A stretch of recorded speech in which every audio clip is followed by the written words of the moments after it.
नासिम फरीदाबाद अस्पताल में समाजी तंजीम तरफा ॿिन्हिनि वारी मुफ़्त अखियुनि जी कैंप लगाई वई, जंहिंमें अखियुनि जे माहिर डॉक्टर्स मर्द औरतुनि तोड़े ॿारनि जो तिबी मुआइनो कयो। वधीक तफ़सील ॾिसूं था मुरीद चांडियो जी हिन रिपोर्ट में। हर साल जियां इन साल भी फरीदाबाद काछो में समाजी तंजीम शहीद फहद अजीज जोड़े जो अकेडमी पारां समाजी अगवान बाबू अब्दुर्रहमान चांडियो जी निगरानी में BHU फरीदाबाद अस्पताल में 2 रोज़ा मुफ्त अखियुनि जी कैंप लगाई वई, जंहिंमें अखियुनि जे माहिर डॉक्टरनि doctor Abrar Tunio, doctor Adnan, doctor Fayaz ऐं ॿियनि काछे जे 250 खां मथे अखियुनि खां महरूम मर्दनि औरतुनि ऐं ॿारनि जो अखियुनि जो ऑपरेशन करे खेनि नूर जहिड़े ज़ेवर सां नवाज़ियो।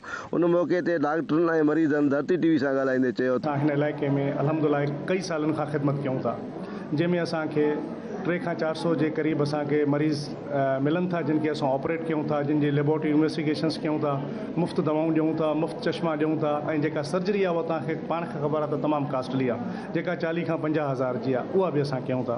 उन सां गॾोगॾु हज़ारनि जे तादाद में हिते मरीज़ आहिनि जिन खे मुफ़्त अखियुनि जूं दवाऊं, ख़ासि तौर ते जीअं एलर्जी जी हिते डिज़ीज़ तमामु घणी आहे, ड्राइनेस जे करे, मिट्टी जे करे, उहे बि अलाए केतिरा असांजा पेशेंट आहिनि जिन जे लाइ बि दवा तमामु निहायत ज़रूरी आहे। असां त उन्हनि जा वर्कर आहियूं, माण्हुनि जे ख़िदमत जे लाइ हीउ इलाइक़ो मां साईं खे सिलेक्ट करे ॾिनो, साईं फरीदाबाद काछे जो पहाड़नि जो इलाइक़ो सघनि।